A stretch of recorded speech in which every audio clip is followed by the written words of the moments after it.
The largest historical miniatures wargaming convention in the United States was overflowing with incredible games of all scales and sizes. Historicon 2024, where gamers from all over the world met to share their favorite games for all to see. Let's take a look. Well, Mark's Game Room had a fantastic time at Historicon, and thanks to everyone that came up to us and said hi. It was really great to meet all of you. So, hey, next time we see you at the con, don't be shy if you didn't come up this time. So, hey, I'm here with Carl. How's it going, Carl? Hey, how's it going, Mark? Had a blast at the con. So much fun. What a convention. Maybe too early to say, but the best one in years? I Wow. think so. Well, I've had a few more years of conventions than you, but this was pretty damn good, I have to say. Yeah, it wasn't bad. And Carl you were truly epic, man. You were like a game mastering beast. Yeah, it was a marathon, not a sprint, I gotta tell you. I probably won't do that again, but I ran 8 games in the weekend. So that was a lot. I don't regret it too much. I had a ton of fun, met a ton of interesting people, and playing, over a long weekend running games was a great opportunity to kind of get more comfortable GMing and you know, uh, try out the different rules iterations of Fire in the Sky. So So yeah, what did you run? And you won a PEL award. I did. Look, ooh.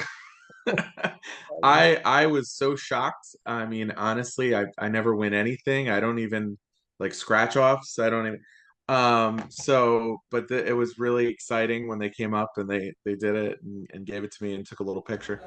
Yeah, I ran 3 sessions of the Battle of Midway, which is what I won for, which was a kind of a cool, really neat double blind hidden carrier search game, which people seem to really react well to. We're here with Admirals Nagumo and his air boss Genda. The Battle of Midway is over. The Japanese have won a Pyrrhic victory. Let's hear from them. What happened? Well, I think our superior air power and training over the early 1930s and 40s was able to win the day for us for sure. And our admiral here very wily and lured them into striking cruisers instead of carriers, and we were able to strike carriers instead of cruisers. What was the most exciting part of this double blind game? But kind of an unusual war game, right? Yeah, it was a lot of fun. Just I think for us the fun part was knowing that we were sneaking these cruisers around and watching them start to target the things, which you can't do if you see the whole board. You can only do that in a double blind. Oh man, I think My other 5 games were a campaign, kind of just a linked series of Fire in the Sky games for the Battle of Britain, which, important to know, the Germans won the whole campaign by 1 point. So Downing Street was bombed, Churchill is done for. I mean, it's awful, but it seems like the players had a lot of fun. And I think I've played enough Fire in the Sky to where, like, when I close my eyes now, I see like the special ability chart. All right, yeah, So. you're an expert in that. All right. Well, great. That was awesome. It looked like everyone was having a ton of fun at your games, and it's a well-deserved award there, Carl. And I would say that we're going to have Pacific Fire in the Sky and Battle of Britain coming out in the sometime near future. Definitely, yeah. All the fans of Fire in the Sky can look forward to those 2 new supplements. It's going to have everything you want: carrier strikes, Japanese zeros, bombers, all the good stuff. All good, all good. All right. So let's talk about favorite kind of game that you saw. And I know did you actually play anything else or what favorite kind I observed a lot of games. I did not actually play anything this weekend, which was the reverse of last con where I didn't run anything and just played. I saw a ton of. What was your favorite game, Mark? favorite game I played in was Ruthless. My friend Ben ran the I rode with Custer Ruthless scenario, and I just kind of jumped in at the last minute, and I just had so much fun. I forgot how great that was. It was just a really good time.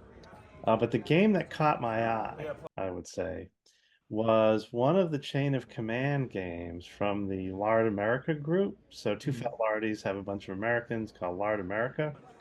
And Richard Clark, the author of Chain of Command, was there with them. And I thought their boards were stunning.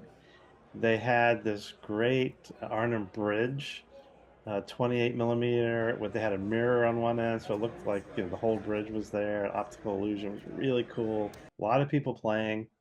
But then there was another game about the fighting at one of the schools, and the whole street was modeled just impeccably. I mean, they had, British pairs on little, balconies throwing gammon bombs. It was just really cool. And I actually had a chance to talk to the game master.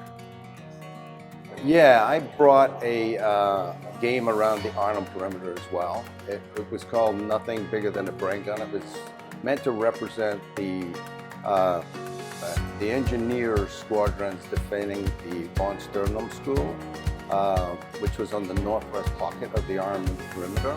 So the board was not big. It was a 5x5 board, and I had 2 full platoons aside. That was my winter project. So, as I said, I started I had the school originally, and I found the red house, which is the north building from the school, and then the row houses. So I bought all those, put them all together, and then I destroyed a bunch because I added all the damage. I actually went to the extent of looking at pictures of the buildings and replicating the damage that was on them, so that they look like the real buildings look. This is the most intense I've done of terrain modeling.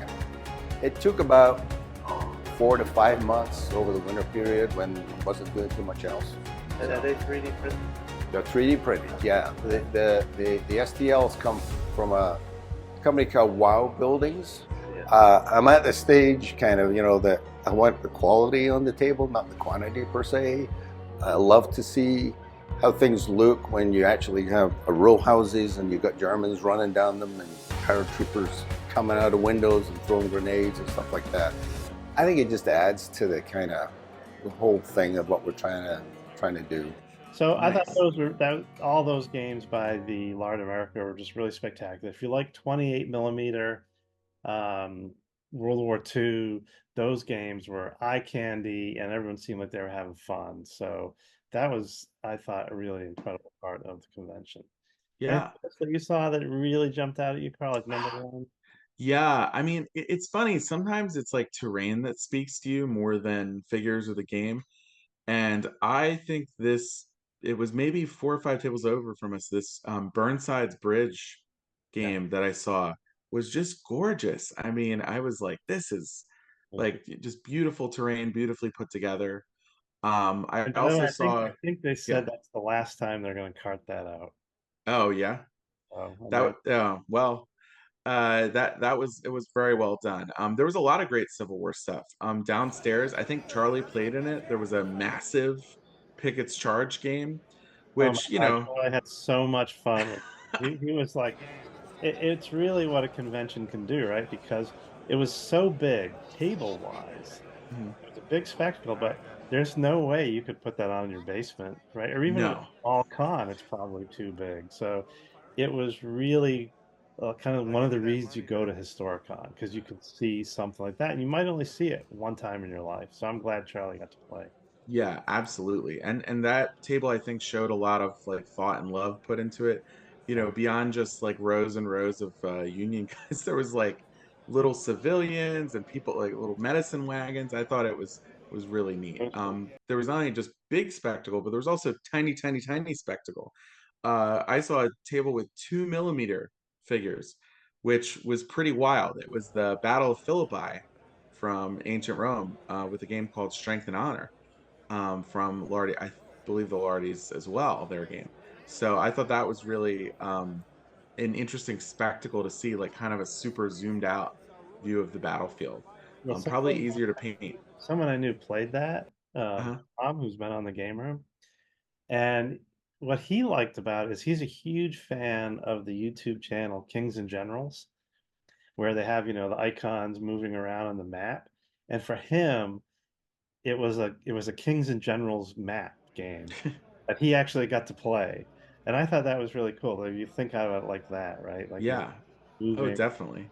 Kings and Generals. So I didn't play on it, but Tom said it was really great. Nice. Yeah.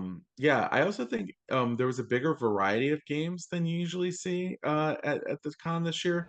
I saw a ton of fantasy, I saw sci-fi, I saw modern combat, some Vietnam stuff, ancients, medieval, Civil War, World War II. I mean, there was a truly big variety of games being put on this year. I think one of the kind of oddest games, speaking of variety, that I actually got to jump into was a game about Moby Dick.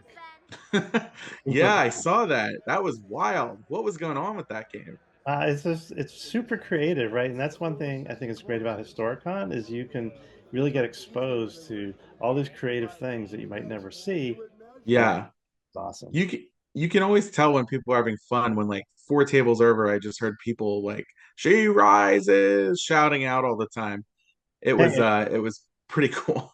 if you guys are watching, put in the comments. Let us know if you want to see kind of a bigger video about the Moby Dick game. It's really cool. We could do kind of a little documentary about Moby Dick and show you the game. So let us know. We'd love to hear. Yeah. Also, if there's a game that you thought was really cool we didn't talk about, let us know in the comments. Maybe we have some footage we can do a follow-up. Yeah, absolutely. Uh, There were so many games, almost too many to talk about. yeah, And that wasn't even the half of what was going on at the show. There was, the usual tons of vendors there. I ended up getting way too much 3D printed terrain, I gotta say. And let me jump in on that for a second because yeah, that's one thing I noticed in the dealer hall. So there's always a dealer hall at Historicon. It's pretty big. It's changed a lot over the years, right? Like when I used to go in the 90s, it was just all miniatures. Any miniature you want in lead was there. That's kind of dried up a lot. It's a lot of terrain, a lot of games. But every year, I see more and more 3D printed stuff. mm, And this year, there was some pretty cool 3D printed stuff, including this whole series of really interesting looking 28 millimeter Vietnam 3D printed. ooh, And I okay. didn't buy any, but man, I was tempted. So, a lot of cool 3D. And I think that's becoming a bigger part of the dealer hall now for sure. But I think the real story was like how many people were there, right? Like it was packed. I felt like this was a very well attended Historicon by Yeah, Historicon I standards. reached out to someone at HMGS about the numbers. They didn't have all the numbers yet, but they said they believed it was definitely well above 2,000. So somewhere between 2 and 3,000. So that was pretty good. Wow. And Yeah. from all over the world. I mean, I have friends that I've met through gaming from Italy, from the UK, England and Scotland. And they were all there, and it was really cool to kind of have this international feel to the convention, which was really great. And the other thing, to talk about, we alluded to this, I think, last year, the year before. Historicon is the one place that I go where I feel optimistic about the future of the hobby Definitely. because, yes, there's the guys who've been around it for decades and decades, like me, and the whole idea of graying of the hobby. But when you go to Historicon, there are so many young people, Yeah. so many young people. A lot of college kids I saw, and a lot of younger kids, like with their dads, but starting to like be their own gamers. Evidenced by the fact that Charlie won a PEL in a game he ran. Yeah. Congrats to him. That was awesome. With a game that he made, The game that, right? yeah. That's awesome. Yeah, I also noticed that the young the young man Miles, who defeated us in the Wars of the Roses, was there. So He was yeah, you're absolutely right. And what's funny about Miles being there was I ran a War of the Roses game again, and Miles wanted to play, and Charlie wanted to play, right? Because they're friends with Miles. And then this other young kid, Erish, who I've known, he wanted to play. And so they showed up to my Wars of the Roses game, Battle of Mortimer's Cross, as players with tickets, and they all wanted to be on one side. And it ended up being the three kids aged 13 to 10 against the adults. And it was awesome because the kids won fair and square. All our games were well attended. It was a great, Yeah. it was good to see everyone. I think it was just fantastic convention. Um, just a shout out to one more, the Test of Resolve guys. If I've done some videos on Wars of the Roses, Test of Resolve. They came out at this convention with a 100 Years War version of Test. That's Oh, another nice. thing about conventions is people will release new things and they'll be there to present. And it was really awesome. The game was great. They have some interesting takes on it. And I did a full interview with them, which you'll see probably in December. So overall, Carl, I think this was an awesome convention. It really, like I said, always renews my faith in the hobby that it's actually growing. It's evolving, which I think you could see at this. Like the dealer hall was kind of different. Some of the games are different. It wasn't just guys lining up, bashing each other. And a lot of good young people that had a great time. I mean, Charlie gave it 5 stars out of 5. Oh, wow. That's high praise. And one day, on Saturday, my wife was with us. She offered to take him to Hershey Park for the day. And his quote was, "Mom, I got a full schedule at Historicon. I can't go." That's really good. That's phenomenal. They should put that on the ads for Historicon. Yeah, I think for me the biggest thing that I can say that speaks well to this convention is pretty much the moment that I got home, I started plotting for Fall In and like what we're gonna do there, because the enthusiasm carried. I wasn't super burned out at the end. I was like ready for the next show. So speaking of Fallen, we have an interview with the new Fallen convention director. Oh, I hear he's something of a character. He's a little bit of a character, but he's a great guy, and he just asked if we could interview him so he could introduce himself essentially to everyone. So look forward to that coming out soon. So nice. Well, Carl, that was great. Congratulations again on your PEL award, everyone at Mark's Game Room. Thanks again, everyone out there, for talking to us at the convention. We really love it. I love meeting all of you when we're there. We want to do more for you. So we got great content coming up, right? We're going to have, eventually, we're going to have some Java C. If you're Fire at Sea fans, the whole Pacific expansion is coming. We got Fire in the Sky, like Midway, Battle of Britain. That's all coming up. And, Carl, we are going Labor Day weekend up to Saratoga. And we're going to do our great battlefield exploration videos at Saratoga for Freeman's Farm and explore the questions about how good of a general was Benedict Arnold.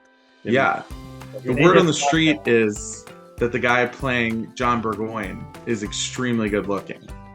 So, I don't know. Really fun. Well, I hope you enjoy that. We're looking forward to doing it for you. So keep giving us comments, and also just letting you know, like, we're thinking of doing a Patreon come in the fall. So if there's something in particular you'd like to see on Patreon, let us know. We really need your support. We want to do a lot more of these great things. We could really use your help. And it's coming. And Carl's working hard on it, Carl, right? Getting Patreon going. Oh yeah. No, Matt and I are, we've got some surprises in store for everybody. So you can join us along, and including hopefully live casts of our games on Thursday night that you can participate and give us a hard time, which we love. All right. We'll see you next time.